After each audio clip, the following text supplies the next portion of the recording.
I've carried letters across Montana for 40 years. Some brought joy, wedding invitations, birth announcements, news of inheritances from relatives back east who finally remembered the family they'd left behind. Some brought heartbreak, black-bordered death notices, foreclosure papers, letters that started with, "I'm sorry," and ended with goodbye. But the strangest delivery I ever made wasn't a letter at all. It was watching a woman burn 3 months of lies in a cabin stove while the man who saved her life stood silent in the doorway, his face carrying the kind of hurt that has no words attached to it. My name is Wilbur Crane. I'm 70 years old now, and this is my last ride. Tomorrow, I hand over my mail satchel to young Tommy Preston, who doesn't know yet that carrying letters means carrying other people's lives. He'll learn. The territory teaches everyone eventually. But today, riding through this valley one final time, I can't stop thinking about them. Silas McCrae and Faith Garrett. Folks still ask me about them. They want to know if the stories are true. If she really walked 40 miles on a promise that didn't exist. If the whole town really turned against her. If love can bloom from that kind of ruin. I tell them this. I was there. I carried the letters. I watched it unfold. And I'm here to tell you that truth is stranger and harder than any legend you've heard whispered in saloons or stitched into quilts by women with too much time and too little to talk about. It started the way most Montana stories do, with weather mean enough to kill a man and a choice that would change everything. The day was September 16th, 1879. I remember because I just delivered the mail to Willow Creek and was heading back toward the valley when the sky opened up like someone had torn it in half. Rain came down so hard it looked like the clouds were emptying themselves of every drop they'd ever held. I made it to the way station at Miller's Creek just in time. Silas McCrae wasn't so lucky. He was 3 miles from home when it hit. I know because I found the spot later, saw where his horse had struggled through the mud, the hoof prints deep and desperate. Silas rode with his hat pulled low, barely able to see his horse's ears through the sheets of water coming down like judgment. He was used to storms. Montana doesn't coddle anyone. He was used to loneliness too. But he'd never seen anything like the shape he spotted on the roadside that day. A small figure huddled in the mud. A woman, soaked through, barely sitting upright, more like she'd collapsed and was held up only by the fact that she hadn't quite decided to lie down and die yet. Silas pulled the reins and slowed his horse. The closer he got, the more the sight tightened something in his chest. Something he'd thought had gone numb years ago when his brother Robert sold half their father's land and disappeared with the money. Something he'd buried the winter he nearly starved, burning furniture to stay warm in a cabin that felt bigger and emptier with every stick of kindling he fed to the stove.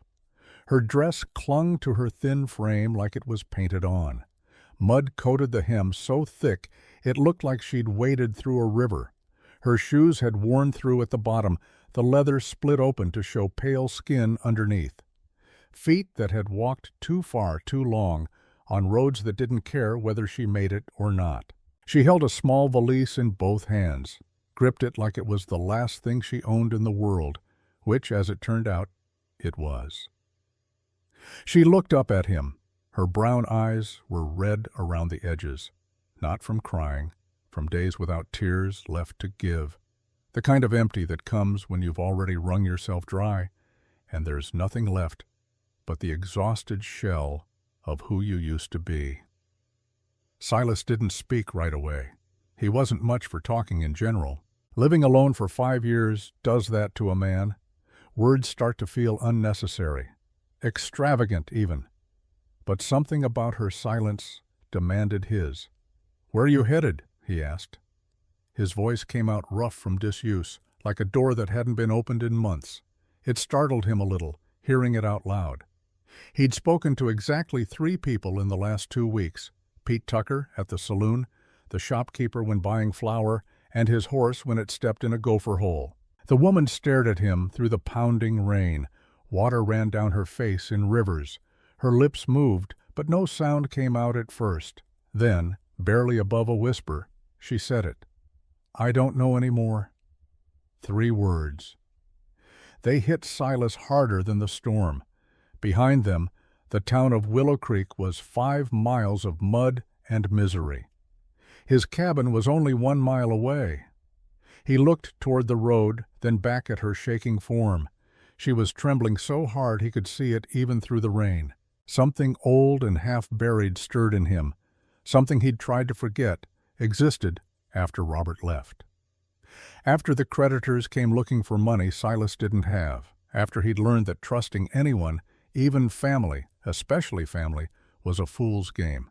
But here she was, and here he was, and the rain wasn't stopping. He reached down his hand. She stared at it for a long moment, studied his face like she was trying to decide if this was another trap, another lie, another promise that would break the moment she believed in it. Then she took it. Her fingers were ice cold. They trembled in his grip. Silas pulled her up onto his horse. She weighed almost nothing. He could feel every rib through the wet fabric of her dress as she settled in front of him, leaning back against his chest because she didn't have the strength to sit upright on her own. They rode through the storm toward his cabin, the weight of her shivering body pressed against him. Neither of them spoke. They say kindness shows up when we need it most. Sometimes it comes wearing a muddy hat, riding a tired horse, offered by a man who doesn't speak much but means every word he does say. Sometimes it comes from a stranger who has his own reasons for understanding what it means to be left with nothing. I wasn't there for that part. I was holed up at Miller's Creek, drinking bad coffee and waiting for the rain to stop. But I heard about it later. Silas told me some of it. Faith told me the rest. And what they didn't say, I filled in from knowing them both, knowing their silences as well as their words. Inside the cabin, the place smelled of wood smoke and neglect. Dishes sat in the basin with old beans dried on the edges, hard as stones. Dust lined the window so thick it looked like frost from the inside. The floor hadn't been swept in weeks, maybe months. Silas had been living alone so long he hardly noticed the mess anymore. A man can get used to anything if he's left with it long enough. He knelt by the stove and fed it kindling until the fire caught. Behind him, the woman stood dripping onto his floor. Her arms were wrapped tight around herself. That valise was still clutched against her ribs like a shield. Like if she let go of it, she'd disappear entirely. Silas grabbed a wool blanket from the chest by his bed. He held it out without looking at her face. Couldn't quite bring himself to meet her eyes yet. Didn't know what he'd see there. Gratitude, suspicion, despair. Wasn't sure he wanted to know. "Get warm," he said. She took it. Her cold fingers brushed his for just a second. The touch sent something through him he hadn't felt in years. Not desire exactly, more like recognition. Like his body remembered what it was to be near another human being and was shocked to discover the memory still existed. He poured black coffee into a tin cup and set it near the fire. She wrapped both hands around it. He saw how badly they trembled. She hadn't eaten right in days. Anyone could see that. Her wrists were thin as branches. Her cheekbones stood out sharp beneath skin that looked stretched too tight.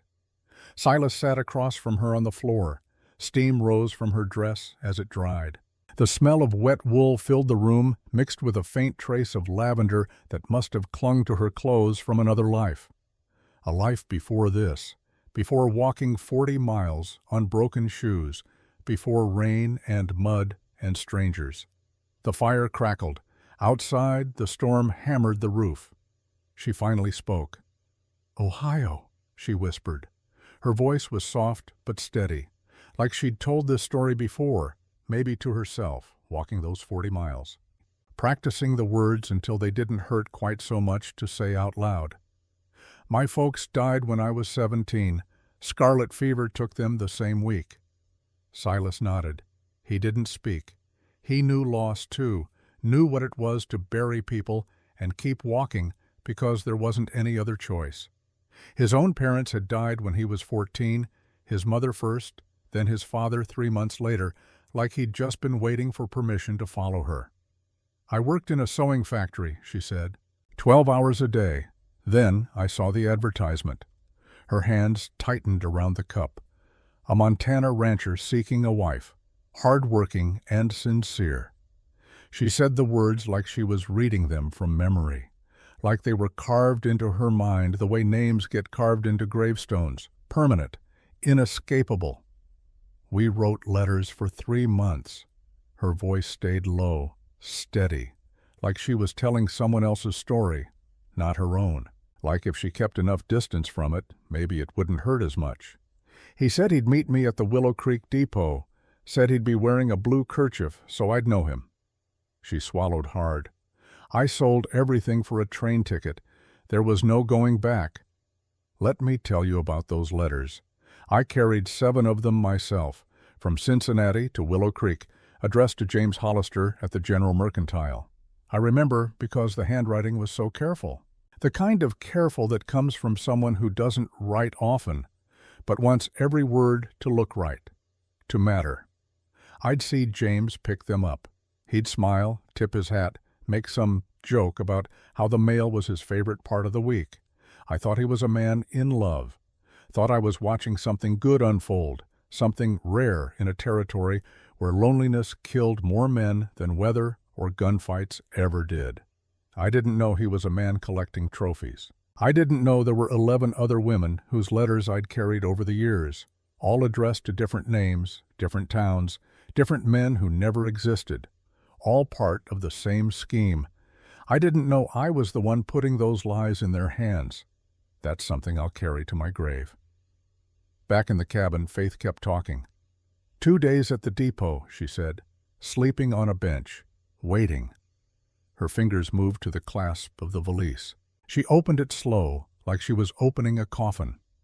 Inside was a stack of letters tied with kitchen string. The paper was soft from rain. The ink had smudged in places, turning words into watercolor ghosts of what they used to say. His name was James Hollister, she said. He said he had a ranch. Silas froze. James Hollister ran the mercantile in town. He had a wife, Sarah, a quiet woman who never quite smiled with her eyes. 2 children, both under 10. A white picket fence that he painted every spring, and he'd never owned a ranch in his life. The man barely left town except to visit suppliers in Helena twice a year. Faith watched Silas closely. You know him? It wasn't a question. Silas nodded once. His jaw was tight. He's got a family. The fire crackled between them. Rain hammered the roof like fists demanding entry. Faith didn't break. She didn't scream. She didn't cry. She stood slow and deliberate and walked to the stove. She untied the kitchen string. 1 letter at a time, she fed them into the flames. The ink curled. The paper blackened. 3 months of lies burned away in seconds.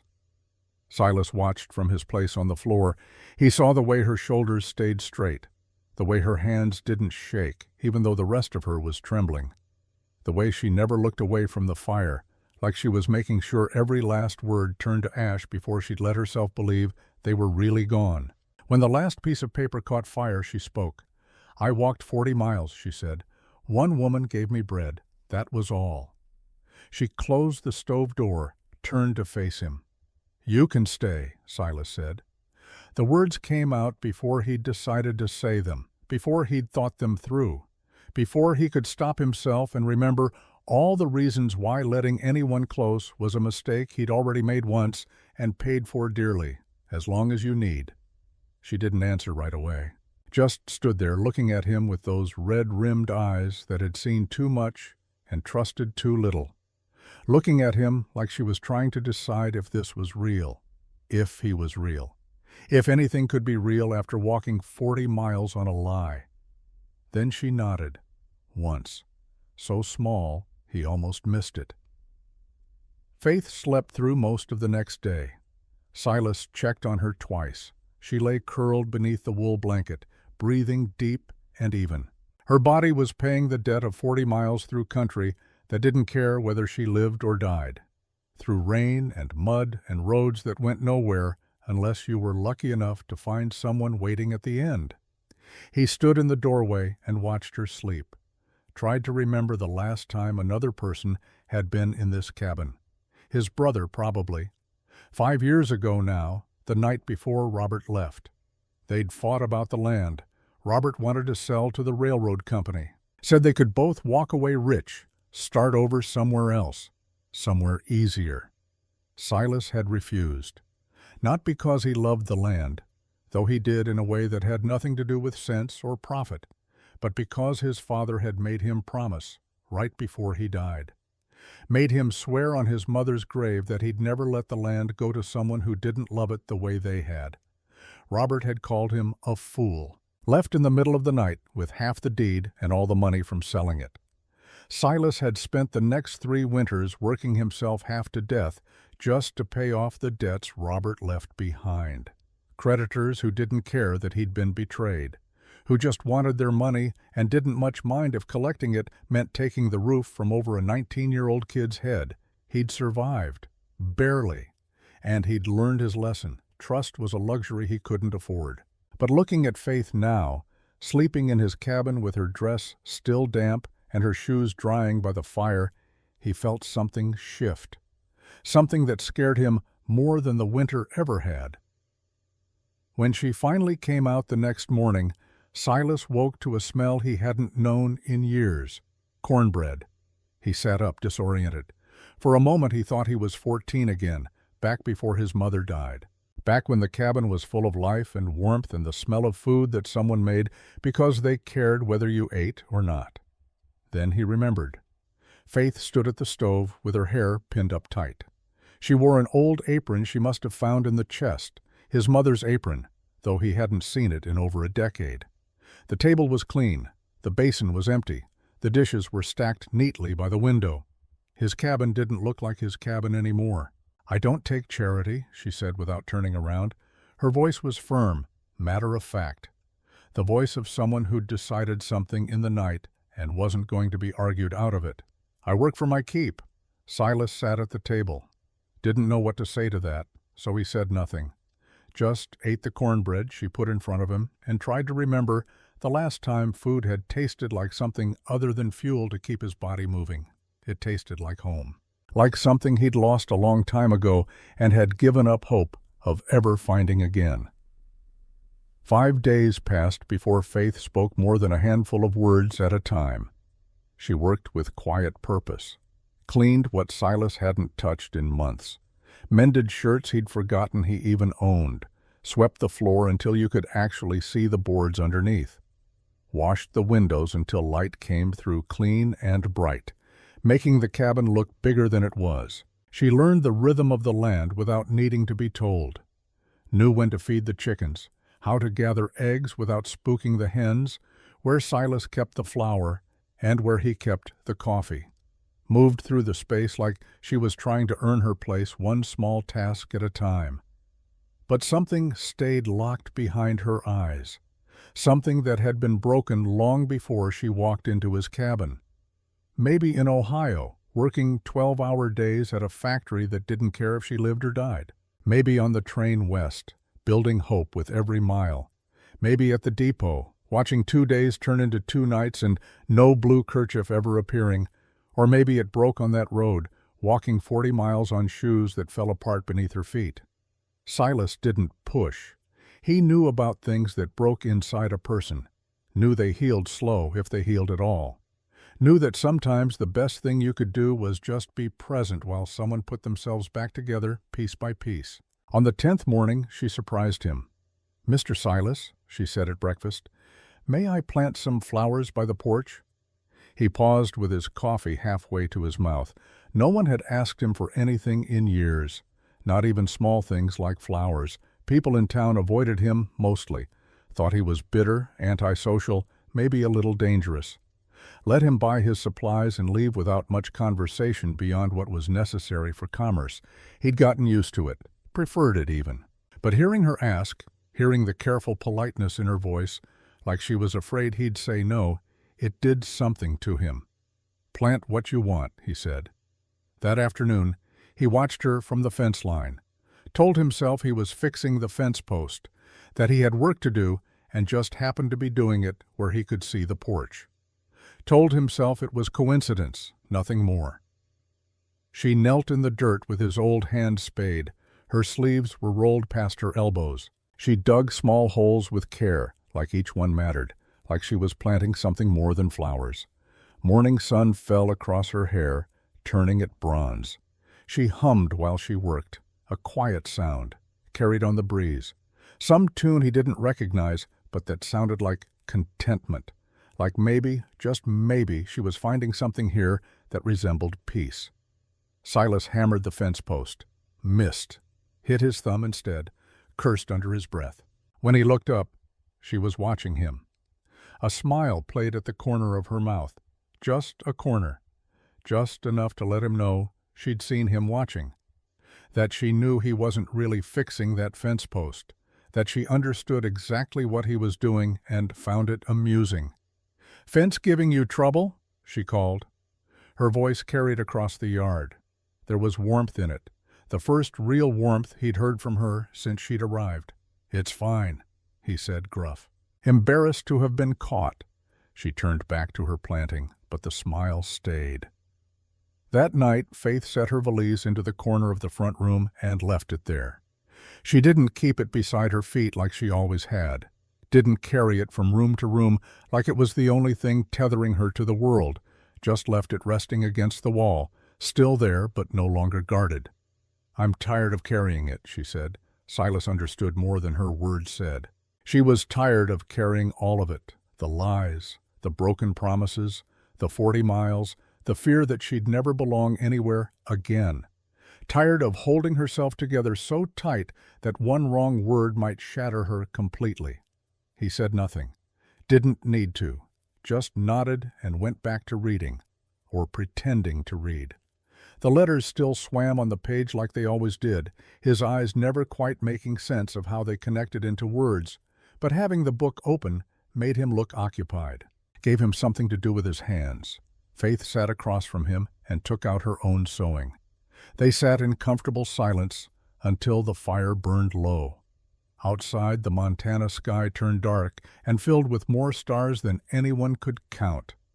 I rode past that cabin every week on my mail route.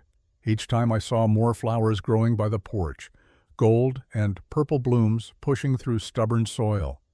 Each time I wondered if Silas knew what was happening, if he understood that she wasn't just planting flowers, she was planting roots, making a home out of a place that had been just a house for too long. I wondered if he knew he was falling in love. I don't think he did. Not yet. But I could see it, clear as day.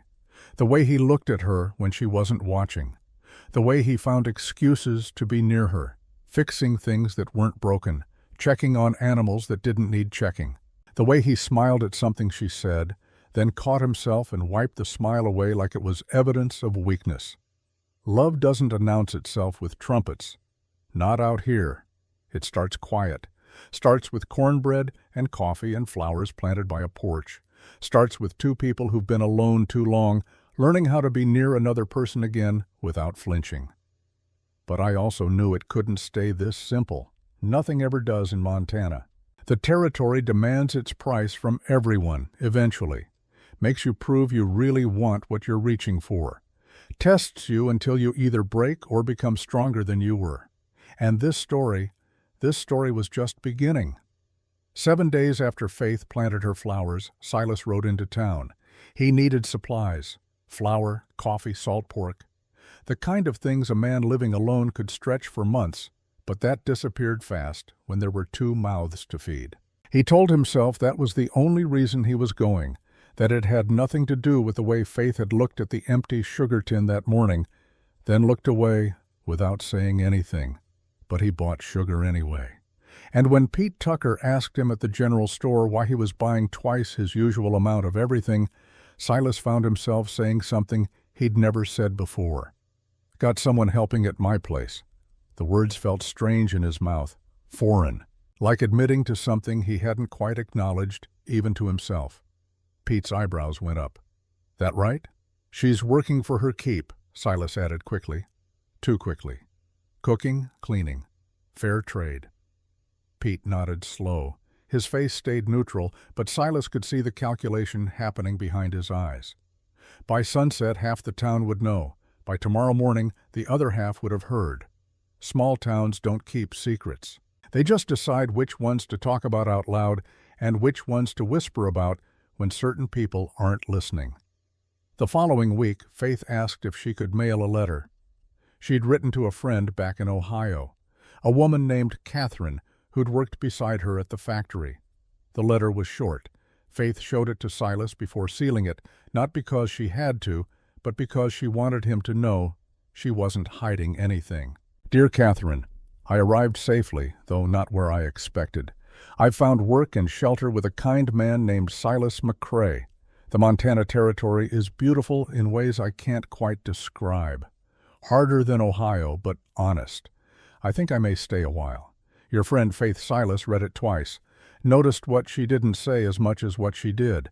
Nothing about James Hollister, nothing about walking 40 miles, nothing about being abandoned at a depot like luggage no one bothered to claim. Just, I arrived safely. I can post it for you, he offered. Faith shook her head. I'd like to go to town, if that's all right. She said it carefully. The way she said everything, like she was always aware she was a guest, temporary, one wrong word away from being asked to leave. Silas looked at her, saw the way her hands twisted the letter, saw the tension in her shoulders. She was afraid. Not of town exactly, but of what town meant. People. Questions. Eyes that judged before knowing. We'll go together, he said. I knew about that trip before they made it.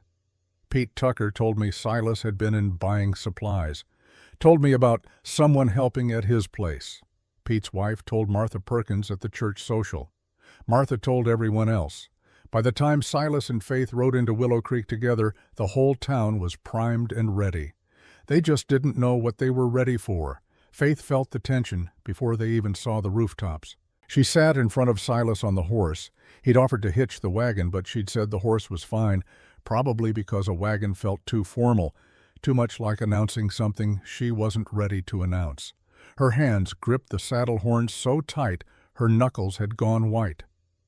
Nobody's going to bite you, Silas said gently. It was maybe the kindest thing he'd said to her directly. Not gruff or matter-of-fact, but actually gentle. Like he understood that going into town wasn't just about mailing a letter. It was about being seen, being judged, being reduced to whatever story people decided to tell about her before she'd even opened her mouth. Faith tried to smile. I know. But the smile didn't reach her eyes. Town came slowly into view. A church steeple first, white paint peeling in strips like old skin. Then the general store, the saloon, the land office, the bank. A few horses tied outside the mercantile. People moving along the boardwalk, going about their business in the slow, deliberate way of folks who had nowhere urgent to be. As they rode down the main street, Faith felt every pair of eyes turned toward them. A woman in a blue bonnet stopped mid-step, her mouth falling open. Two men outside the saloon nudged each other and stared. A child pointed before his mother pulled his hand down and whispered something sharp in his ear. Silas felt Faith's back go rigid against his chest. They dismounted outside the general store. Silas tied the horse. Faith smoothed her dress, a simple gray thing she'd mended herself, nothing fancy but clean and respectable. She'd pinned her hair up that morning with more care than usual, wanted to look proper, wanted to look like she belonged. The bell jingled when they stepped inside. 3 women turned at once. The talking stopped. Every pair of eyes settled on Faith with the kind of focused intensity usually reserved for coyotes spotted near the chicken coop. Assessing, calculating, deciding whether this was a threat or just a curiosity. Martha Perkins stood behind the counter. She was a handsome woman in her mid-40s, the kind who'd been beautiful once and hadn't quite forgiven time for taking that away. Her smile was sweet as honey, but her eyes were sharp as pins. "Well now," Martha said. Her voice carried across the store like a preacher's on Sunday. "Silas McCrae, been a while." She let the silence hang for just a beat too long. Then her gaze slid to Faith. And who might this be? Silas felt his neck heat up.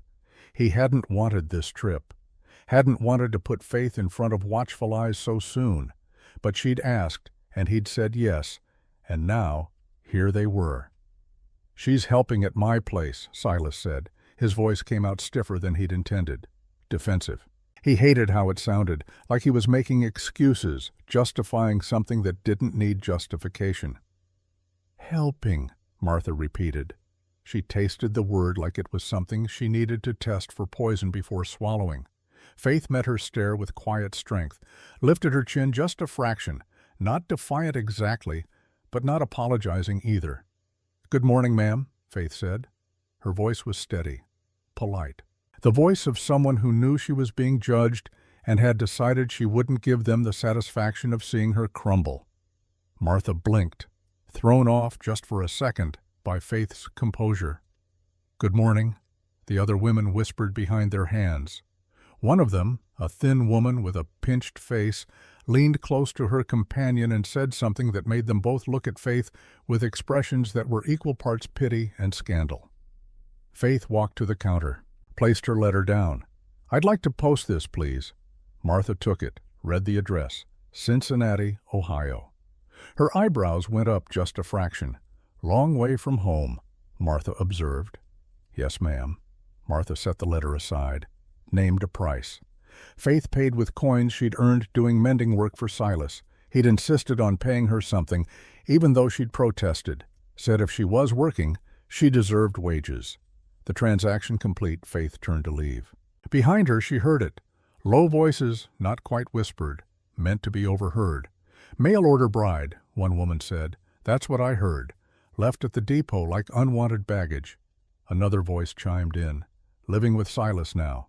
Alone." Then laughter, low and knowing.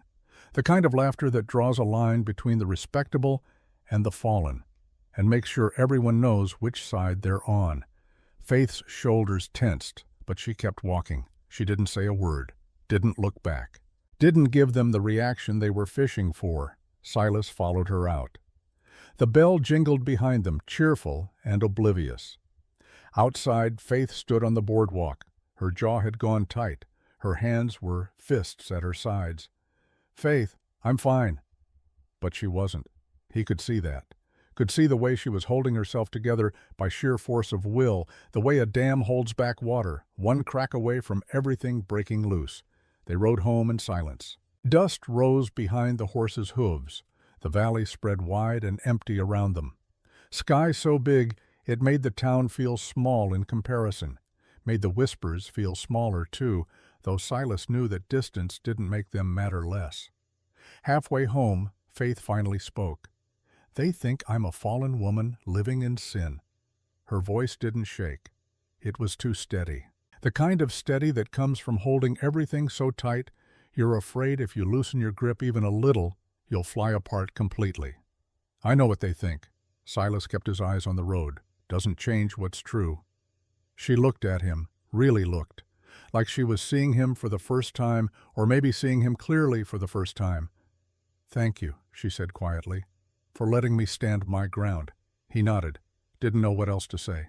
But something passed between them in that moment, something that didn't need words, an understanding, a solidarity. Two people who'd both been judged and found wanting by folks who didn't know the first thing about them. Two people learning to stand together. Let me tell you about Eleanor Walsh. She was watching from the boarding house window when Silas and Faith rode into town that day. Watched the whole thing unfold. The stares, the whispers, the way Faith held herself like a queen, even though she was wearing a mended dress and shoes that had seen better days. Eleanor recognized that posture. She'd worn it herself 5 years ago when she'd arrived in Willow Creek. A widow with no family, and a story that didn't quite add up. Her husband had died, she said, left her the boarding house in his will. That much was true. What she didn't say was that her husband had been a gambler and a drunk, that she'd worked in a saloon in Denver before marrying him, that respectable women like Martha Perkins took one look at her and decided she was trouble, the kind that wore rouge and laughed too loud and probably deserved whatever bad things happened to her. It had taken Eleanor 3 years to build enough respectability to run her boarding house without constant whispers following her down the street. She'd done it by keeping her head down, by being useful, by never giving them ammunition. But watching Faith, young and proud, and refusing to shrink, Eleanor felt something stir, something she'd buried 3 years ago in the name of survival, courage, or maybe just the memory of what it felt like to stand up straight. She made a decision right then. Next time she saw Faith, she'd speak to her, maybe offer friendship, maybe just offer a kind word in a town that seemed determined to offer nothing but judgment. It was a small decision, but small decisions have a way of changing everything. That evening, Silas found Faith in the garden. She was deadheading the flowers she'd planted, pulling off the spent blooms with careful fingers. The sun was setting behind the mountains, painting everything gold and amber. Her hair had come loose from its pins. It hung around her shoulders in waves, catching the light. She looked up when she heard him approach. "I'm sorry about today," he said. Faith shook her head. "You have nothing to apologize for. Still, shouldn't have let them talk like that. What would you have done? Challenged them to a duel over my honor?" There was a hint of humor in her voice, dry and tired. But there. Silas almost smiled. Might have. She did smile then, small, but real. "I've been talked about before," she said. "Factory girls aren't exactly celebrated for their virtue. We're poor, we work with our hands, we don't have families to protect our reputations. People assume things."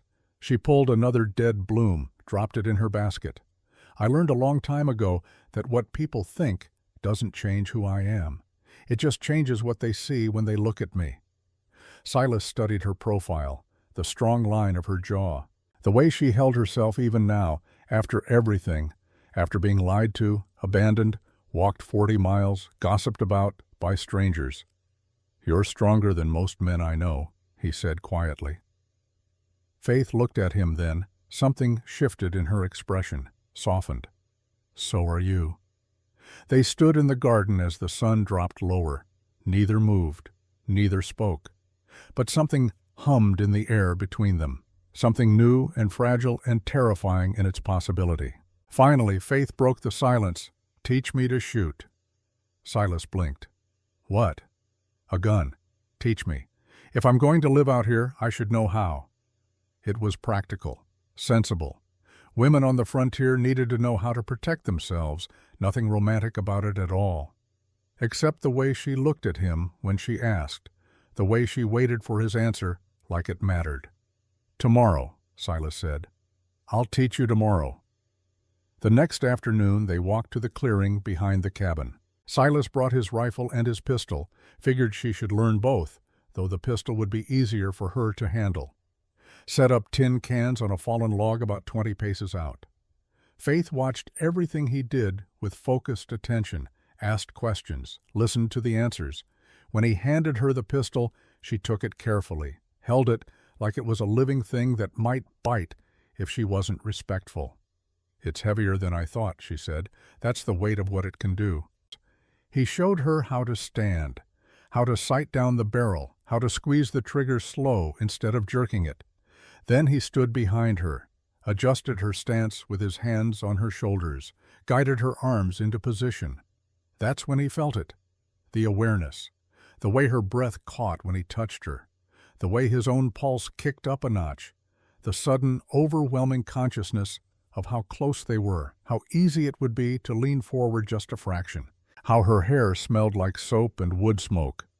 Faith went very still. The air between them felt charged, electric. "Like this?" she asked. Her voice had gone soft, almost breathless. "Yeah," Silas managed. "Just like that."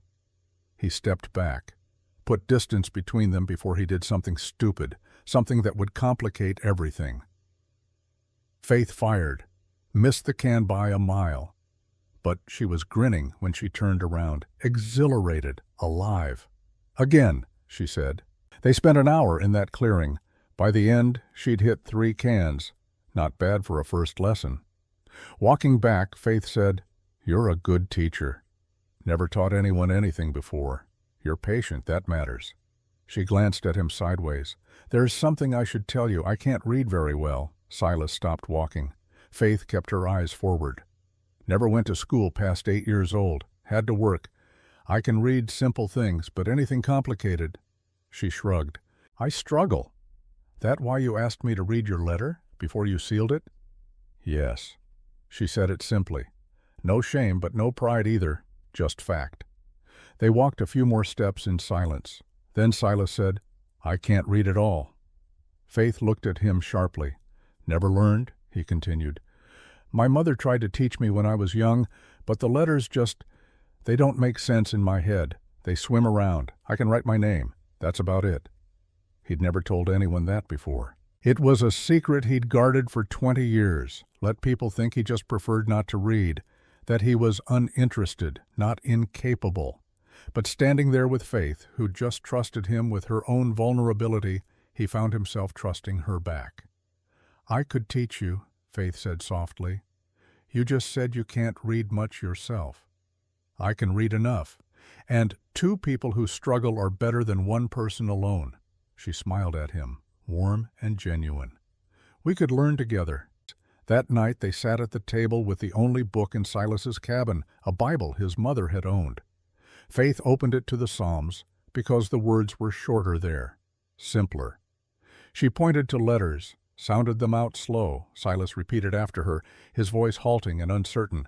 When he finally got through a whole sentence, "The Lord is my shepherd," Faith beamed at him like he'd roped the moon. "You did it!" Silas felt something warm spread through his chest, something that had nothing to do with reading and everything to do with the way she looked at him, like he was capable, like he was more than his limitations, like he mattered. 3 days later, I delivered a letter to Silas's cabin. Legal notice, official seal, the kind of letter that never brings good news. Silas read the address, or tried to, then handed it to Faith. She opened it, read it twice. Her face went pale. "What is it?" Silas asked. "It's about your brother." Robert McCrae had died in San Francisco. Gambling dispute. Someone had put a knife in his ribs over a card game, and he'd bled out in an alley behind a saloon. The letter was from an estate administrator. Robert's personal effects were being sent to his next of kin. Silas didn't say anything for a long time, just stood there, holding the letter, his face unreadable. "I'm sorry," Faith said quietly. "Don't be." His voice was flat. He made his choices. But I could see it in his eyes. Could see the complicated tangle of grief and anger and relief. You can hate someone and still mourn them, can be glad they're gone and still wish things had been different. Family does that to you. The administrator is sending his belongings, Faith said, still reading. Should arrive within the month.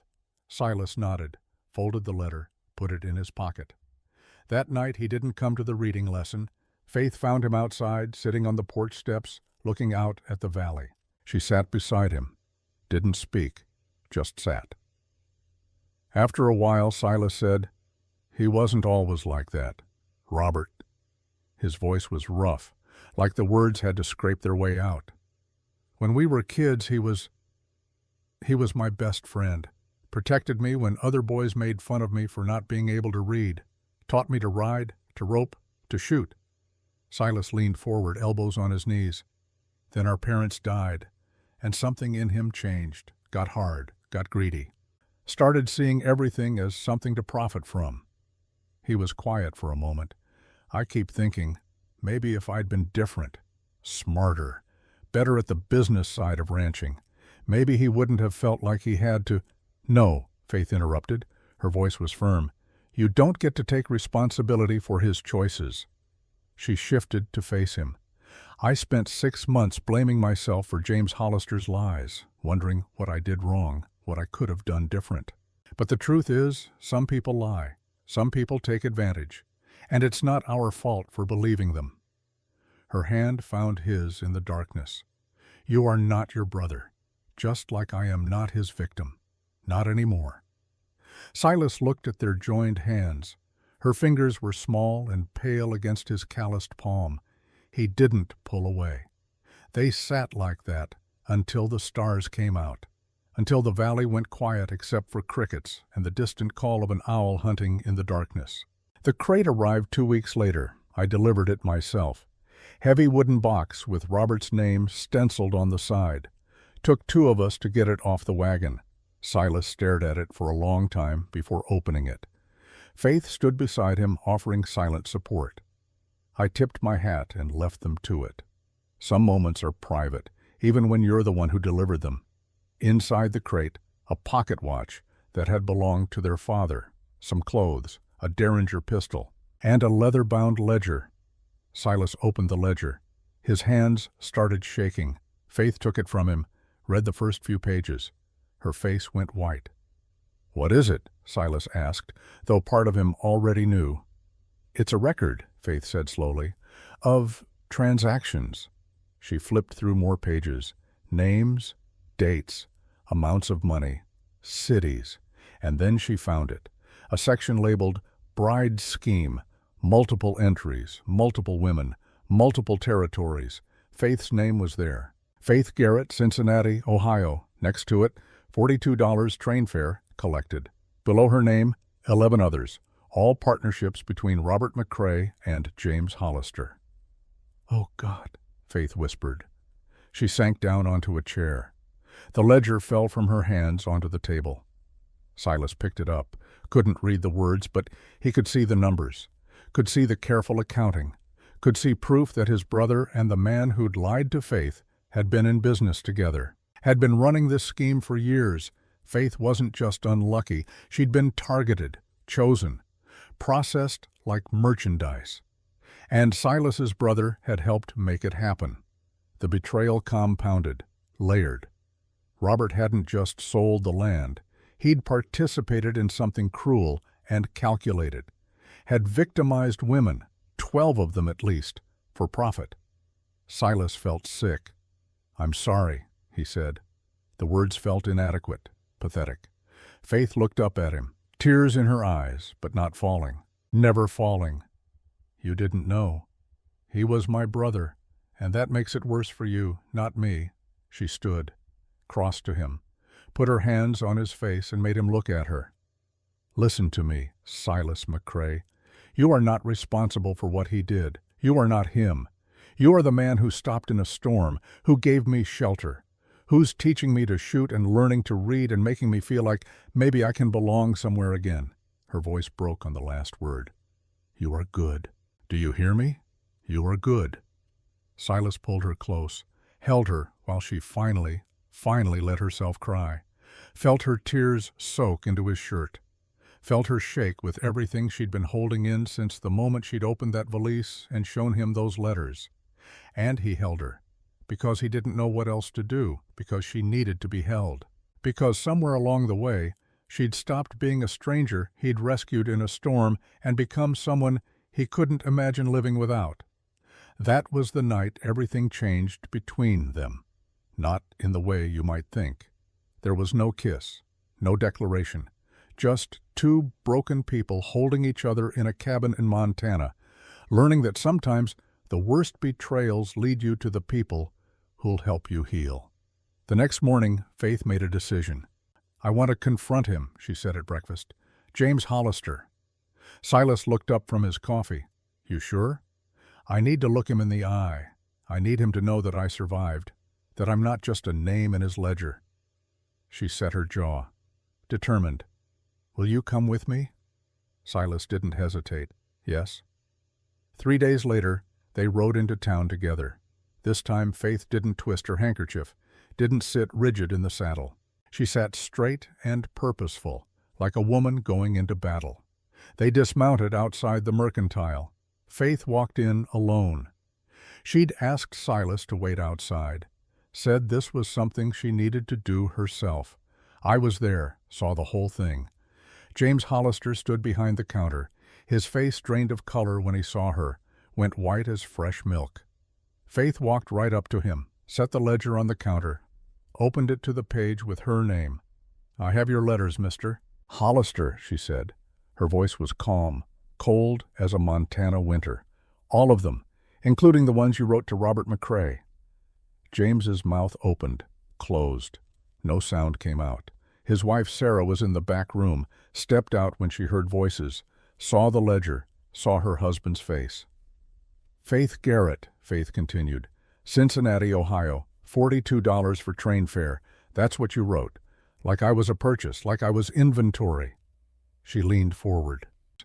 I walked 40 miles on your lies, Mr. Hollister. 40 miles through country that didn't care if I lived or died. I want you to know that I survived them. She placed a single letter on the counter, one of his letters to Robert, discussing the scheme, talking about women like they were livestock. Then she turned and walked out. Behind her, Sarah Hollister's voice rose, sharp, demanding answers. James stammered, made excuses. The sound of it followed Faith out onto the boardwalk. Outside, Silas was waiting. So was Eleanor Walsh. Eleanor had been across the street when they'd arrived. She'd watched Faith walk into the Mercantile with her head high and her spine straight. Had watched her walk out the same way, with James Hollister's world crumbling behind her. I saw, Eleanor said quietly. I heard. She looked at Faith with understanding in her eyes. You were magnificent. Faith's hands were shaking now, the adrenaline wearing off, but she was standing. Thank you, she managed. Eleanor glanced at Silas, then back to Faith. I run the boarding house on 3rd Street. If you ever need anything, a friend, a cup of tea, somewhere to sit that isn't full of judgment, my door is open. It was an offer of alliance, of solidarity. Faith nodded. I'd like that. Behind the Mercantile's window, they could see Sarah Hollister pointing at her husband, see James's hands raised, pleading. The truth was out, not all of it, not yet, but enough. Martha Perkins had been in the back room too. She'd heard everything. And Martha Perkins, for all her faults, had a conscience. What happened in that Mercantile would spread through Willow Creek like wildfire. By sunset, everyone would know. They rode home in silence. But this time, it was a different kind of silence. Not heavy with judgment or shame, just quiet. The kind of quiet that comes after a storm, when the air feels clean and new. Halfway home, Faith started to cry. Not sobbing, just tears running down her face while she stared straight ahead. I thought I'd feel better, she said. I thought confronting him would make it stop hurting. Does it? A little. Maybe. I don't know. She wiped her eyes with the back of her hand. I just keep thinking about the other 11 women. Where are they? Did they survive? Did they walk 40 miles too, or did they give up? Did anyone find them? Silas didn't have answers. Sometimes there aren't any. Sometimes all you can do is survive your own story and hope that somehow, somewhere, others survive theirs too. That night, Faith burned the last of the physical letters, the ones James had written to Robert, watched them curl and blacken in the stove. But she kept the ledger. Evidence, she said, in case anyone ever needs it. Silas understood. She wasn't just protecting herself, she was protecting the other women, the ones whose names were written in that book, the ones who might still need proof that what happened to them wasn't their fault. They sat on the porch that evening, watching the sun set over the valley. Faith leaned her head against Silas's shoulder, a small gesture but significant. Thank you for standing with me, she said. Always will. The promise hung in the air between them, simple, honest. Neither of them knew how soon it would be tested, because trouble was coming. The kind that doesn't announce itself with letters or ledgers. The kind that arrives in the middle of the night with guns and accusations. 2 nights later, I was at the saloon when I heard the news. Bank in Willow Creek had been robbed. 4 men, faces covered, came in just before closing.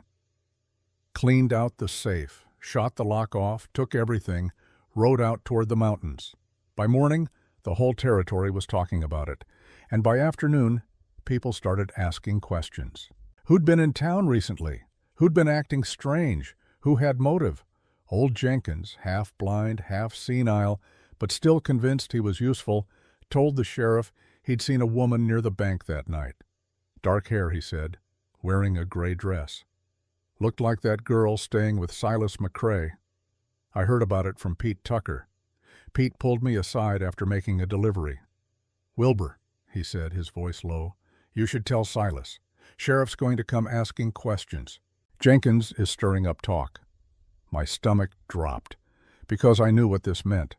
Faith had been in town twice in the last month, both times wearing a gray dress, the only nice one she owned, both times with dark hair pinned up just like Jenkins described.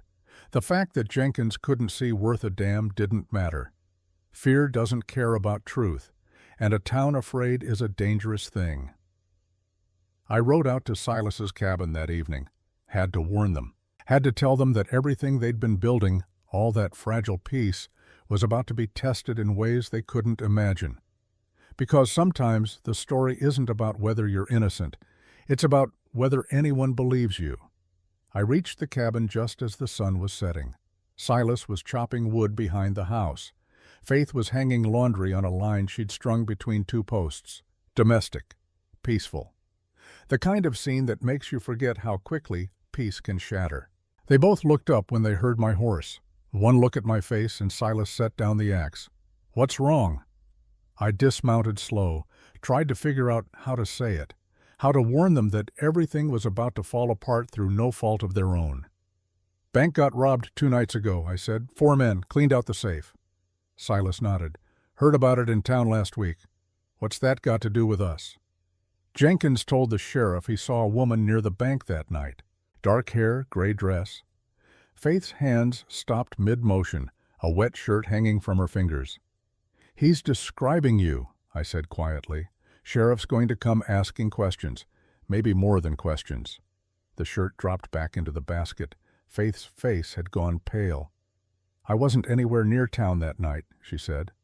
"I was here. We both were. I know that, you know that. But Jenkins," I shook my head, man's half-blind on a good day, "saw something he thought was suspicious and filled in the rest with his imagination. And now the whole town's afraid. Folks are looking for someone to blame." Silas stepped forward. "They can't accuse her without proof." "They can accuse anyone they want, Silas. Proof comes later, if it comes at all." I saw the way he straightened, the way his jaw set, protective, ready to fight. "What should we do?" Faith asked. Her voice was steady, but I could see the fear in her eyes. She'd already been judged once by this town, already been whispered about and looked at sideways. Now they were going to accuse her of robbery? "Stay close to home," I said. "Don't give them any reason to—" I didn't get to finish, because that's when we heard the horses. Sheriff Thomas Harlan rode up with 2 deputies flanking him. His face was carved from stone, the kind of expression that meant he'd made a decision and wasn't looking to be talked out of it. Behind them I could see more men, town council members, Pete Tucker, looking miserable. A few others I recognized from the saloon, a posse. My heart sank. "Silas," the sheriff said by way of greeting. His eyes moved to Faith. "Miss Garrett?" "Sheriff," Silas replied. His voice had gone cold, flat. "What brings you out here?" "You know what brings me." Harlan dismounted, stood with his hands loose at his sides, not threatening, but ready. "Need to ask Miss Garrett some questions about her whereabouts 2 nights ago." "She was here," Silas said immediately. "All night. Never left." "That so?" The sheriff's eyes never left Faith. "You can confirm that, ma'am?" Faith nodded. "I was here. We had supper together. Then I mended some shirts by the fire. We went to bed around 9. "Anyone else see you? Anyone who can verify?" Silence. Because, of course, there wasn't anyone else. It was just the 2 of them out here. That's what made it safe. That's what made it home. And that's what made it impossible to prove. "Jenkins says he saw a woman matching your description near the bank around 10 o'clock that night," Harlan continued. His voice wasn't unkind, but it wasn't sympathetic either, just doing his job, following the law wherever it led, even if he didn't like where it was going. "Jenkins can't see 10 feet in front of his face," Silas said sharply. "Maybe so, but he's not the only one. Rachel Morrison saw someone too, said she couldn't make out the face, but the build was right. The hair color, the dress." Faith's hands had started to shake. She clasped them together to hide it. "Sheriff, you know this is nonsense," I said, stepping forward. Faith Garrett's been out here for weeks. She's not a criminal." "Not saying she is," Harlan replied, "but I've got witnesses placing someone who looks like her at the scene. I've got a town that's scared and angry and looking for answers, and I've got a job to do." He looked at Faith with something that might have been regret. "Miss Garrett, I'm going to need you to come with me." "No," Silas said. One word, hard as iron. The deputies' hands moved toward their guns, not drawing, but ready. "Silas," Harlan said slowly, "don't make this harder than it has to be." "You're arresting her, on the word of a half-blind old man?" "I'm taking her in for questioning. What happens after that depends on what we find out." He looked past Silas to Faith. "Ma'am, you can come willing, or you can come in irons. Your choice, but you're coming." The valley went quiet. Even the birds seemed to hold their breath. Faith stepped forward. "It's all right, Silas." Her voice was calm, calmer than it had any right to be. She walked toward the sheriff with her head high, her shoulders back. Every inch of her radiating dignity, even as her world fell apart around her for the second time in as many months. "I'll come peacefully," she said to Harlan. "I have nothing to hide." Silas caught her arm. "Faith," she looked at him, put her hand over his. "I'll be fine. The truth will come out." But we both heard the tremor underneath those words, the fear she was trying so hard not to show. They put her on a horse. Not in irons, Harlan had that much decency, but surrounded by deputies like she was dangerous, like she might bolt. Silas watched them ride away with murder in his eyes. When they were out of sight, he turned to me. "Wilbur, I need your help." I'd known Silas McCrae since he was 14 years old, had delivered the letter telling him his mother was dying, had carried the news of his father's passing 3 months later, had watched him survive winters that should have killed him, had seen him weather his brother's betrayal and the town's judgment, and 5 years of loneliness that would have broken most men. But I'd never seen him look the way he looked right then, desperate, determined, dangerous. "What do you need?" I asked. "Everything you know about that robbery, every detail. And I need to know where those men rode after, which direction, how many horses, anything." "Silas, that's the sheriff's job. The sheriff just arrested an innocent woman because the town's afraid and needs someone to blame. I'm not waiting for him to figure out he's wrong."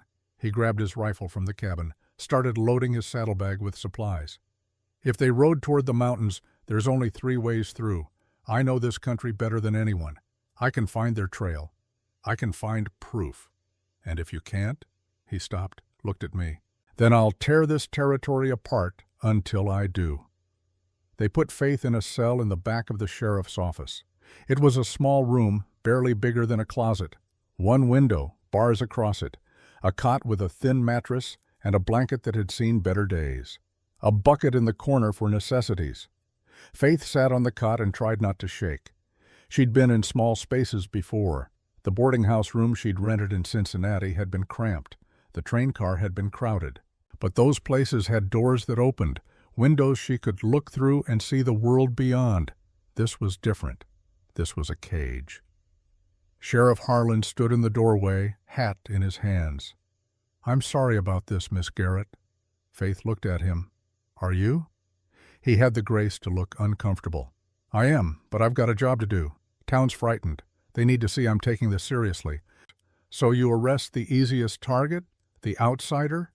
The woman everyone's already decided is suspicious? That's not—" He stopped, sighed. "Look, I don't think you did this. I really don't. But I have to follow procedure, have to investigate." "How long will I be here?" "Until I can prove you're innocent. Or until—" He didn't finish. Until they proved she was guilty. Faith wrapped her arms around herself. "May I have some water?" Harlan brought her a cup from the office. Handed it through the bars like she was an animal that might bite. "I'll send someone to check on you in the morning," he said. "You need anything, you call out." Then he left, locked the door behind him. Faith sat in the gathering darkness and listened to the sounds of the town beyond her window. Voices, laughter from the saloon, a dog barking, normal sounds from a normal evening. Life going on while hers stopped. She thought about the letters she'd burned, about James Hollister's lies, About walking 40 miles only to end up here, in a jail cell, accused of a crime she didn't commit. For a moment, just a moment, she wondered if it would have been better to have died on that road, to have laid down in the mud and let the rain take her, to have never made it to Silas's cabin, never planted flowers, never learned to hope again. Then she thought of Silas's face when she'd left, the way he'd looked at her, the promise in his eyes. And she decided that no, it wouldn't have been better. Because even if this ended badly, even if the town found her guilty and hanged her for something she didn't do, she'd had those weeks. She'd had cornbread and coffee and reading lessons. She'd had someone look at her like she mattered. That was more than she'd had before. It would have to be enough. That night, Eleanor Walsh waited until full dark. Then she slipped out of her boarding house with a basket covered by a cloth, walked the back streets until she reached the sheriff's office, knocked on the window of Faith's cell. Faith startled awake. She'd been dozing fitfully, her body exhausted, but her mind too wound up to truly rest. "Who's there?" "Eleanor Walsh, from the boarding house. I brought you something." Faith came to the window. Eleanor passed the basket through the bars, had to angle it just right to fit. Inside, bread, cheese, apples, a small jar of honey, clean handkerchiefs, a book. "You didn't have to." "Yes, I did," Eleanor interrupted. "I know what it's like to be alone in this town, to have everyone decide who you are before you've even opened your mouth." She looked at Faith through the bars. Two women separated by iron but connected by something deeper. "I was working in a saloon in Denver when I met my husband," Eleanor said quietly. "He was a gambler, a drunk. But he was kind to me, and that was rare enough that I married him. When he died, he left me the boarding house here. His family back east contested the will, said I'd manipulated him. Town assumed I must have been his mistress, not his wife." She smiled, but there was no humor in it. "Took me 3 years to convince them otherwise. 3 years of keeping my head down and my mouth shut and never giving them ammunition. I survived by being invisible." She reached through the bars and took Faith's hand. "But watching you walk into that mercantile, watching you face down James Hollister with your head high, you reminded me that survival isn't the same as living." "I'm not sure surviving is an option anymore," Faith said softly. "It is, because you have people fighting for you. Silas is out there right now looking for proof. And you have me. I'll come every night. I'll bring you food. I'll be your eyes and ears out here." "Why? Why risk your reputation for me?" Eleanor squeezed her hand. "Because 5 years ago, no one did it for me. And I've regretted that loneliness every day since." Silas rode hard toward the mountains. He'd stopped at Pete Tucker's place first, woken him up, demanded to know everything he'd heard about the robbery. Pete, feeling guilty about not speaking up louder when Faith was arrested, told him what he knew. 4 men, horses heading northeast. One witness thought they'd heard someone say, "Ridgewater," right before they rode out. Could be a town, could be a landmark. Pete wasn't sure. I'd told Silas everything I knew too, had even offered to come with him, but he'd refused. "Need you here," he'd said. "Need you to keep an eye on Faith. Make sure they're treating her right. If anything happens to her," he didn't finish the sentence. Didn't need to. Now he was alone in the wilderness, following a trail that was 3 days cold, looking for tracks that rain might have washed away, searching for men who didn't want to be found. But Silas knew this country, had hunted it, trapped it, survived in it when most men would have died. He knew where the passes were, where you could hide, where you'd have to go if you wanted to disappear. He found the first sign at dawn on the second day. Hoof prints near a stream. 4 horses, one with a distinctive nick in the left front shoe. They'd stopped here to water the animals, then headed up into the high country. Silas followed. Back in town, things were getting complicated. The morning after Faith's arrest, a man arrived on the noon stage, tall, well-dressed, carrying himself with the kind of authority that said he was used to being obeyed. He checked into Eleanor's boarding house and introduced himself as Mr. Vernon Ashford, representative of the Northern Pacific Railroad. He had business with Silas McCrae. Eleanor sent word to me immediately. I rode out to the cabin, found it empty. Silas still gone, searching. But I found the letters, 2 of them, official-looking. One I delivered a month ago. The other must have come while I was sick with fever, carried by the backup courier. Both from the railroad. Both claiming that the land transfer from Samuel Pritchard to Silas's father was invalid. That the railroad had purchased Pritchard's claim from his heirs before his death, making them the rightful owners. That Silas had 30 days to vacate, or they'd bring legal action. The 30 days were almost up. I took the letters to town, found Mr. Ashford at the boarding house, having coffee in Eleanor's parlor like he owned the place. "Mr. Ashford," I said, "I'm Wilbur Crane, mail carrier. I have information about the McCrae property." He looked at me with polite disinterest. "Yes?"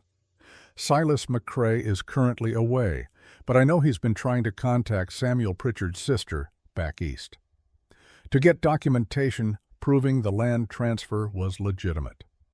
I'm sure Mr. McCrae can present whatever documentation he has at the hearing," Ashford said smoothly. "We've scheduled it for 3 days from now, 10 o'clock, County Courthouse." "That's the same time as—" I stopped. "The same time they'd scheduled Faith's hearing." Ashford smiled. It didn't reach his eyes. "Yes, unfortunate timing, but these things happen." I didn't like this man. Didn't like his smile or his timing or the way he looked at Eleanor's boarding house like he was calculating its value.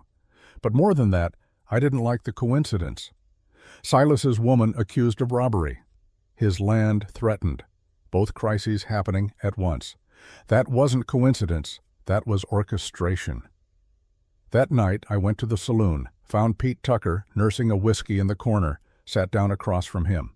"Pete, you know anything about Vernon Ashford?" Pete glanced around, making sure no one was listening. "Railroad man, been sniffing around the territory for months, trying to buy up land for a new line they want to run through the valley." "And Silas's land?" "Prime location. Water rights, access to the pass, good timber. Railroad wants it bad. Made Silas an offer last year through an intermediary. Silas refused." Pete took a drink. "Word is, Ashford doesn't take no for an answer. Man's got a reputation. Folks who don't sell to him tend to have problems.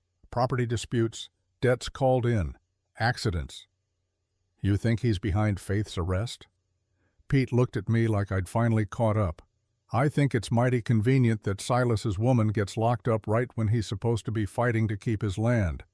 I think it's mighty convenient that the hearing's the same day.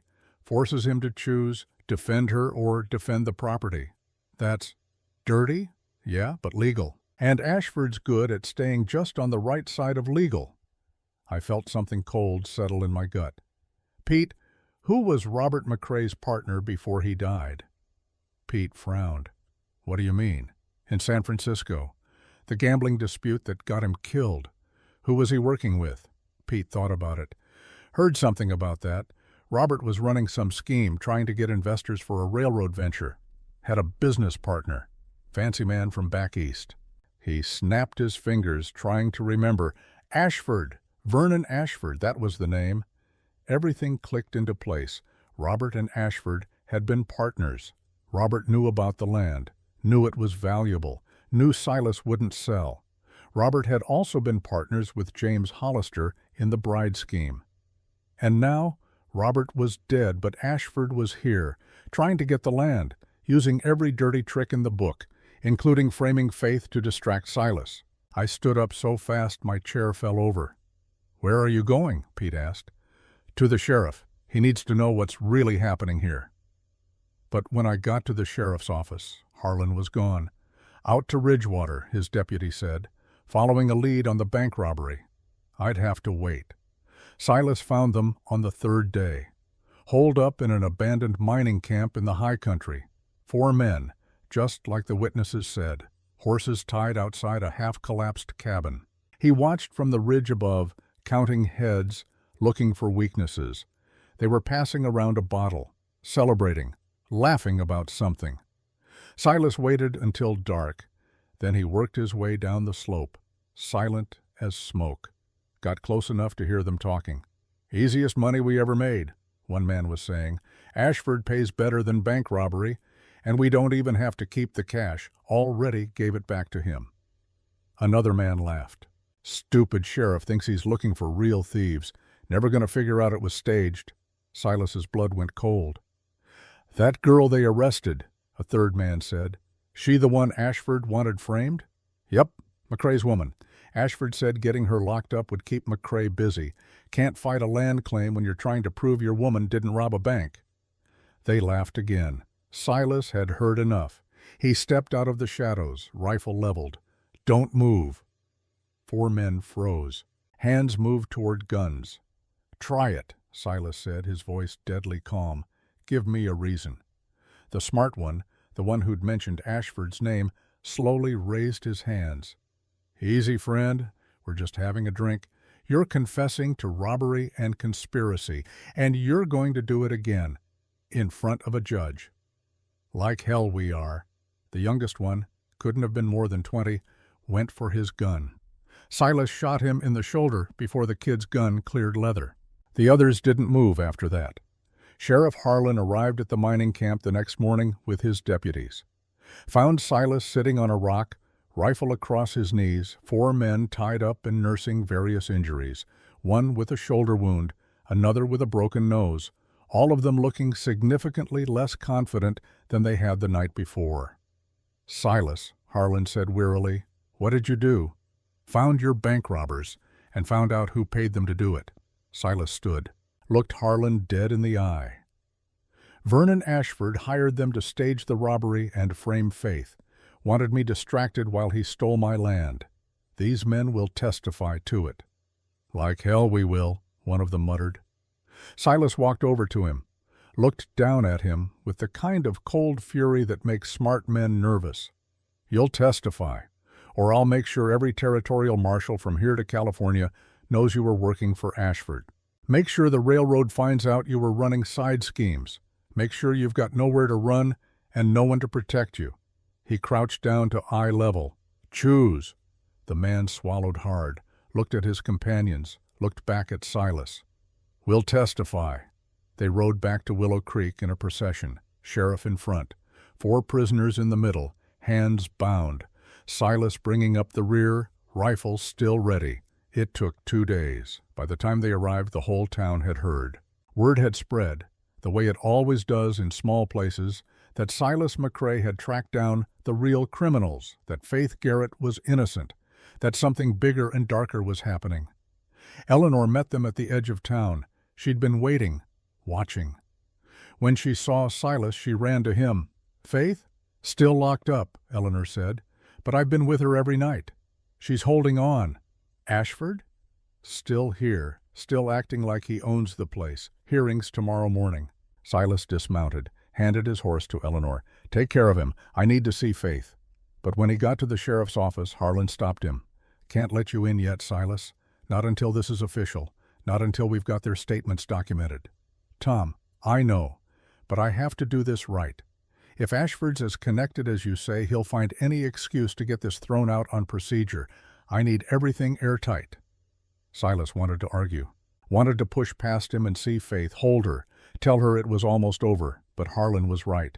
They had to do this right. "How long?" "Few hours, maybe less. Soon as I get their statements, I'll release her." Silas nodded, started to turn away, then stopped. "Tom, there's more. Robert was Ashford's partner. That's how Ashford knew about the land. Robert must have told him before he died." Harlan's face went grim. "Ashford's staying at the Walsh boarding house. I'll have deputies watching him. Make sure he doesn't run before the hearing." That night, Martha Perkins couldn't sleep. She lay in bed next to her husband, staring at the ceiling, thinking about Faith Garrett sitting in that cell, thinking about the way she'd judged her, the way she'd whispered about her with the other women, the way she'd assumed the worst because it was easier than questioning her own righteousness. James Hollister's wife had come to see her that afternoon. Sarah, her eyes red from crying, her world shattered. "I didn't know," Sarah had said. "All those letters he was getting, all those trips to town for business. I didn't know he was lying to women, taking their money, ruining their lives." She'd shown Martha the ledger, the one Faith had left at the mercantile, the proof of James's crimes. 12 women. Sarah had whispered. 12 lives destroyed. And I was married to the man who did it. Martha had read the names, read the amounts. Read the cold, calculating notes about which women were most vulnerable, most likely to send money, most likely to get on a train for a promise that didn't exist. It had made her sick, and it had made her realize something. Faith Garrett hadn't done anything wrong, hadn't done anything except trust and hope and try to build a new life. And Martha had judged her for it, had whispered about her, had made her feel unwelcome in a town that should have offered shelter. Martha got out of bed, dressed quietly so she wouldn't wake her husband. She had something to do. The hearing was set for 10 o'clock the next morning. By 9, the courthouse was packed. Everyone in Willow Creek wanted to see this, wanted to know what would happen to Faith Garrett, to Silas McCrae's land, to Vernon Ashford. I was there early, saved seats for Eleanor and Pete Tucker. Faith was brought in at 9:30, flanked by deputies. She looked thin, tired, but her spine was straight. Her head was high. Silas was already there, sitting in the front row. When Faith walked in, their eyes met. Everything they'd been through, everything they'd survived, everything they meant to each other, it was all there in that look. Faith's lips trembled, just for a second. Then she smiled, small but real. Silas smiled back. Vernon Ashford arrived at 9:45, dressed in an expensive suit, carrying a leather briefcase, looking every inch the successful businessman. He nodded to people he recognized, shook hands, played the part of the respectable railroad representative. He saw Silas, and his smile widened. "Mr. McCrae, I trust you are prepared for today's proceedings?" Silas didn't answer, just stared at him with a look that would have made most men nervous. Ashford wasn't most men. He took his seat on the opposite side of the courtroom, confident and calm. The judge entered at 10 sharp. Judge Morrison was an old territorial judge known for being fair but hard. He'd seen it all: claim jumpers, cattle thieves, land disputes, murder trials. Nothing surprised him anymore. "We're here today for 2 matters," he announced. "The first, allegations against Miss Faith Garrett regarding the robbery of Willow Creek Bank. The second, a land dispute between Mr. Silas McCrae and the Northern Pacific Railroad." He looked around the courtroom. "But before we begin, Sheriff Harlan has informed me of some new developments." "Sheriff?" Harlan stood. "Your Honor, I have in custody 4 men who've confessed to robbing the Willow Creek Bank. They've also confessed that the robbery was staged, that they were hired to commit the crime and deliberately leave evidence pointing toward Miss Garrett." A murmur ran through the courtroom. "They were hired," Harlan continued, "by Mr. Vernon Ashford." The murmur became an uproar. Ashford shot to his feet. "That's absurd. I demand to see evidence." "Sit down, Mr. Ashford," Judge Morrison said quietly. Something in his voice made Ashford sit. "Sheriff, bring in your witnesses." The 4 men were brought in, still in shackles. They looked significantly less cocky than they had in the mountains. One by one, they testified, told the whole story, how Ashford had approached them, how he'd paid them to stage the robbery, how they were supposed to leave evidence pointing to Faith, how the plan was to keep Silas distracted while Ashford took his land through legal proceedings. By the time they finished, Ashford's face had gone white. Judge Morrison turned to him. "Mr. Ashford, do you have anything to say?" Ashford stood slowly. His confidence had evaporated. His hands shook slightly as he gripped the back of the chair in front of him. "Your Honor, these men are clearly lying, trying to save themselves." "Save themselves from what?" Morrison interrupted. "They've confessed to bank robbery. That's a hanging offense. What exactly would lying about you gain them?" Ashford had no answer. Morrison looked at Faith. "Miss Garrett, please stand." Faith stood, her legs unsteady. "The charges against you are dismissed, with the court's apology for your wrongful imprisonment." Faith swayed. Eleanor caught her arm, steadied her. Morrison turned back to Ashford. "As for you, Mr. Ashford, you're under arrest for conspiracy, fraud, and subornation of perjury. Deputies, take him into custody." "You can't, my company. I have lawyers." But the deputies were already moving forward. As they led Ashford past Silas, he stopped, looked at the man who'd orchestrated everything, who'd tried to steal his land and frame the woman he loved. "Robert told you about the land, didn't he?" Silas said quietly, "before he died." Ashford's jaw clenched. "Your brother was weak, sentimental, could have made us both rich if he'd just convinced you to sell. So you decided to take it anyway. Business is business, McCrae." Silas stepped closer, close enough that only Ashford could hear what he said next. "You failed. She's free. The land is mine. And you're going to prison. That's business, too." They led Ashford away. The courtroom erupted in conversation. People talking over each other, trying to process everything they'd just heard. But Silas didn't hear any of it, because Faith was walking toward him. The deputies had released her. She was free. She crossed the courtroom slowly. People moved out of her way, watching. When she reached Silas, she stopped. They looked at each other for a long moment. Then Faith did something she'd never done before.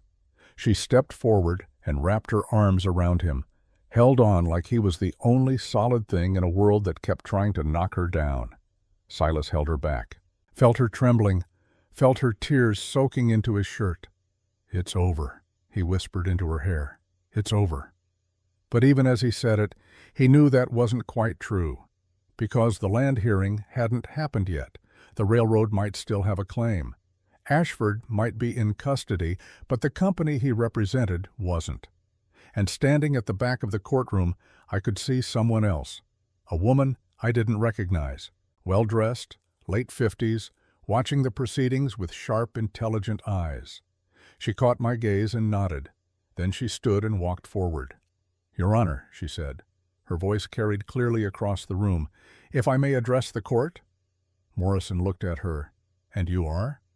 "Margaret Pritchard Hayes, from Boston. Samuel Pritchard was my brother." The courtroom went silent.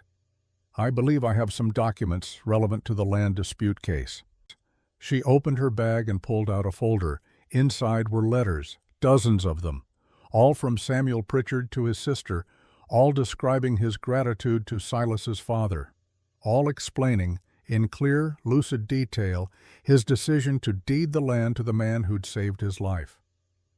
"My brother was dying," Mrs. Hayes said, "but he was of sound mind, and he wanted to make sure the McCrae family knew that the land was theirs, free and clear, no conditions, no debts." She handed the folder to the judge. "I was overseas when the railroad contacted me, said they'd purchased my brother's claim before his death. I told them they were mistaken. My brother owned nothing when he died except his gratitude. Everything else he'd already given away." She looked at Silas. "I'm sorry it took me so long to get here. Your letters reached me in London. It took time to make arrangements, but I'm here now. And I'm here to say that this land belongs to you. It always has." Judge Morrison read through the letters, took his time, made sure everything was in order. Finally he looked up. "The railroad's claim is denied. The land belongs to Silas McCrae, as it has for the past 20 years. Case dismissed." And just like that, it was over. Really over. Silas looked at Faith. Faith looked at him. They'd survived. Against all odds, against conspiracy and betrayal and a town that had judged them both, they'd survived. But surviving wasn't the same as living. That part was just beginning. The courthouse emptied slowly. People lingered, talking in clusters, trying to make sense of everything they'd witnessed. Some looked ashamed. Others looked relieved. A few looked like they'd known all along that Faith was innocent, but hadn't had the courage to say so out loud. Martha Perkins stood near the door watching Silas and Faith. She twisted her handkerchief in her hands, working up to something. Finally she approached. "Miss Garrett," she said quietly. Faith turned. Her eyes were still red from crying, but she'd composed herself, straightened her shoulders, ready for whatever came next. Martha held out a basket covered with cloth. "Apple pie," she said. "Made it this morning." Her voice cracked on the last word. She couldn't quite meet Faith's eyes. "I was wrong about you, wrong for a long time. I judged you without knowing you. I whispered when I should have spoken up. She stopped, took a breath, tried again. There's no excuse for it. I can only say I'm sorry and hope that someday you might forgive me." Faith looked at the basket, at Martha's trembling hands, at the genuine remorse in her face. She took the pie. "Thank you, Martha." 2 words, simple, but they held grace enough for both of them. Martha's eyes filled with tears. She nodded once, then hurried away before she could break down completely. Eleanor appeared at Faith's elbow. "That took courage," she said quietly, "for both of you." Faith leaned against her friend. "I'm so tired, Eleanor." "I know. Come on, let's get you home." But the preacher stopped them on the courthouse steps.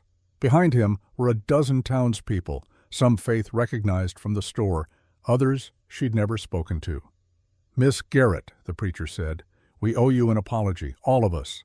We let fear make us cruel. We let suspicion make us blind. We forgot that this community is supposed to be a place of sanctuary, not judgment." He gestured to the people behind him. "We'd like to make it right, if you'll let us." Faith didn't know what to say. Looked to Silas for help. He stepped forward, put his hand on the small of her back, a gesture of support, of solidarity. "What Faith needs," he said, "is time and space, and for folks to treat her like she belongs here, because she does." The preacher nodded. "Of course. But when you're ready, when both of you are ready, we'd be honored to have you at Sunday service, and at the church social next month, and anywhere else in this town you want to be." He extended his hand to Faith. She took it. "Thank you," she said. "That means more than you know." They rode back to the cabin in silence. Not the heavy silence of before, but something lighter, softer. The silence of 2 people who'd been through hell and were just now realizing they'd made it to the other side. The sun was setting as they approached the valley. Golden light spilled across the mountains, painting everything amber and rose. Faith's flowers were blooming by the porch, gold and purple, just like she'd planted them weeks ago. The garden had survived, had grown, even while everything else fell apart. Silas dismounted first, then helped Faith down. His hands lingered on her waist just a moment longer than necessary. "You all right?" he asked. "I don't know yet," Faith admitted. "Ask me tomorrow." They went inside. The cabin smelled like home, wood smoke and coffee and the faint trace of lavender from Faith's clothes. Everything was exactly as they'd left it, but somehow different, like the place itself had been holding its breath and could finally exhale. Faith walked to the corner where her valise sat. She'd left it there the night before her arrest, trusting it would be safe, trusting this place was home. She picked it up now, carried it to the table, opened it slowly. Inside were the last remnants of her old life. The handkerchief Silas had given her that first night, a dried marigold from her garden, and buried at the bottom, a few letters she'd kept, not from James Hollister. Those were long gone. But letters from Catherine in Ohio, letters that reminded her of who she'd been before Montana, before Silas. She took them out one by one, read them in the lamplight while Silas made coffee. Catherine's words were full of worry. "Are you safe? Are you happy? Do you want to come home? Home." Faith looked around the cabin, at the clean windows and the mended curtains and the books on the shelf where she and Silas practiced reading together, at the garden visible through the open door, at the man standing at the stove, his back to her, giving her space to process everything. She took out paper and pen, started writing. "Dear Catherine, I'm safe, I'm happy, and I am home. I am your friend, Faith." She folded the letter carefully, set it aside to mail tomorrow. Then she did something she'd been thinking about since the moment the judge dismissed the charges. She opened the stove door and placed the old letters inside. Not James's, those were already ashes, but the ones from her factory days, the ones full of exhaustion and hopelessness, and counting down days until she could escape.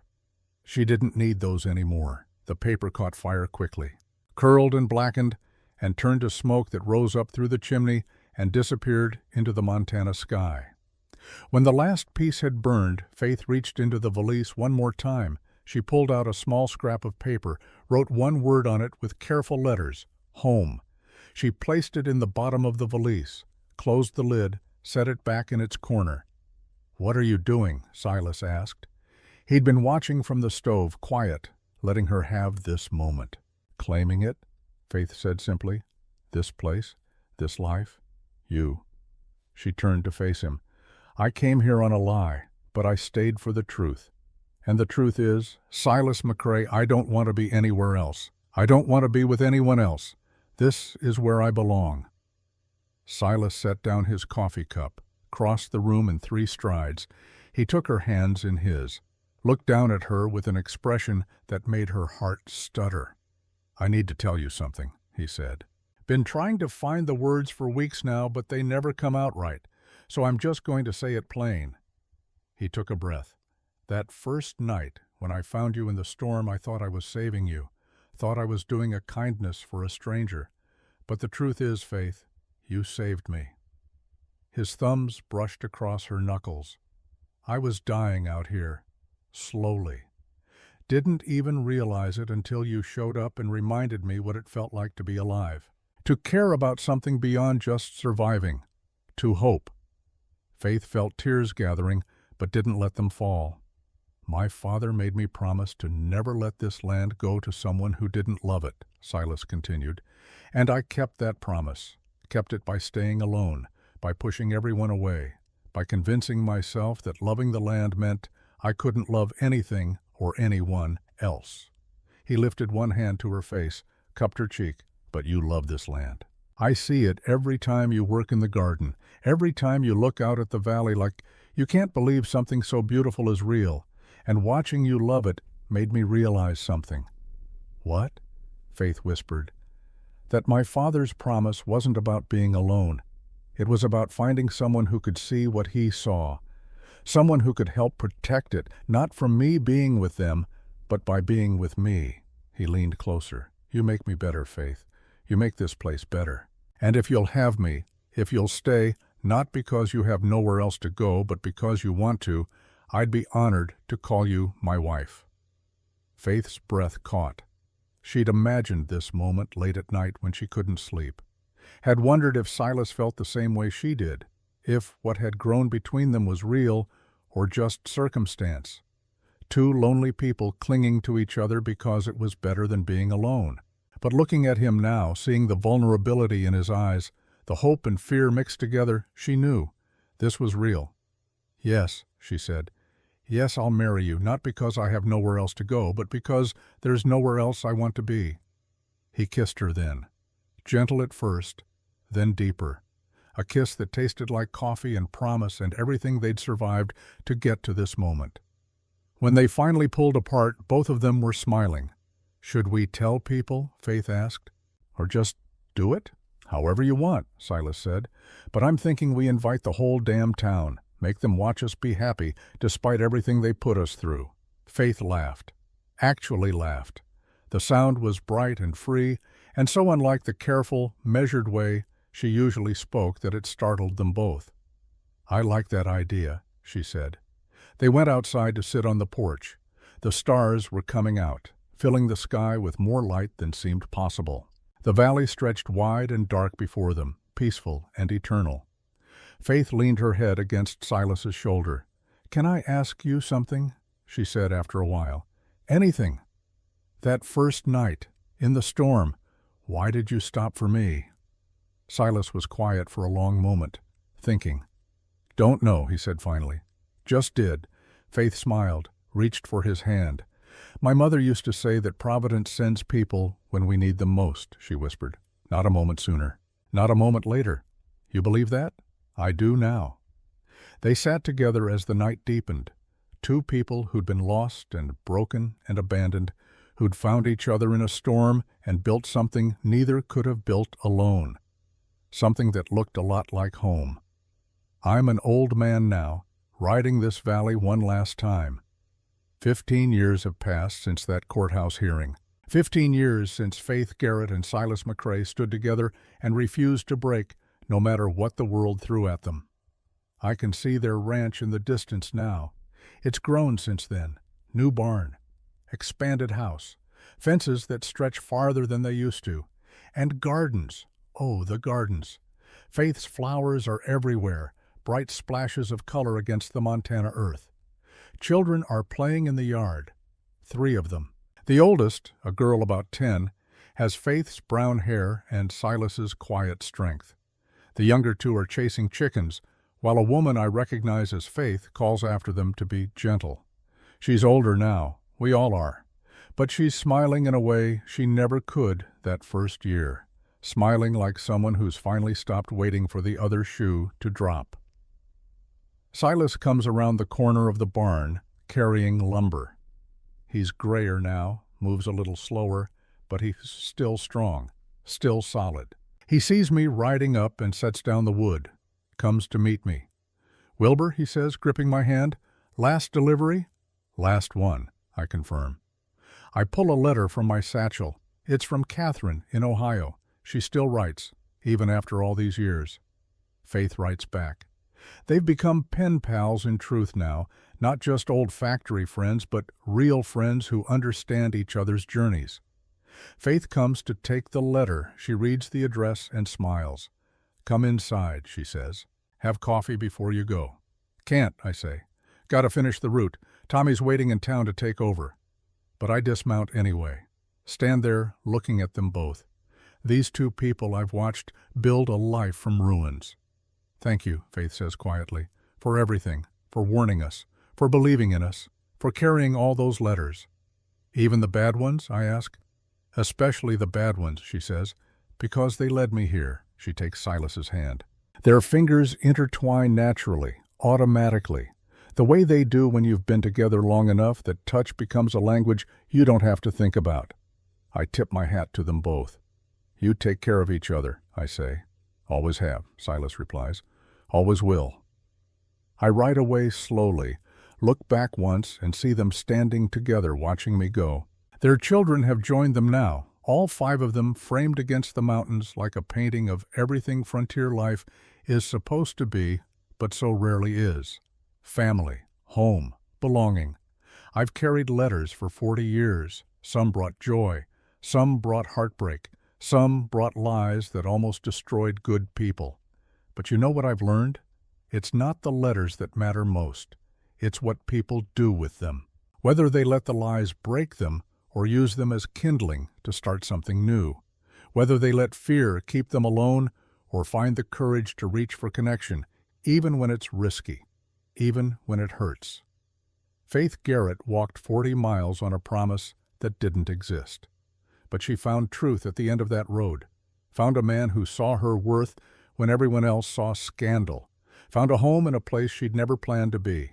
And Silas McCrae, who'd convinced himself that keeping his father's promise meant staying alone, learned that sometimes the best way to honor the dead is to build something living, something that grows. They survived because they chose each other, every day, even when it was hard, especially when it was hard. That's the story I'm leaving behind as I ride off this mail route for the last time. Not a story about a storm or a rescue or false accusations, but a story about 2 people who refused to let the world make them small, who stood together when it would have been easier to fall apart, who planted flowers in stubborn soil and watched them bloom. I'm done carrying letters now, but their story? That one's worth carrying forever. The valley spreads wide before me. The sun is setting behind the mountains, painting everything gold. My shadow stretches long across the road. I tip my hat to the empty trail ahead. "Now you carry it," I whisper to whoever's listening. Then I ride into the sunset, my work complete, their story safely delivered.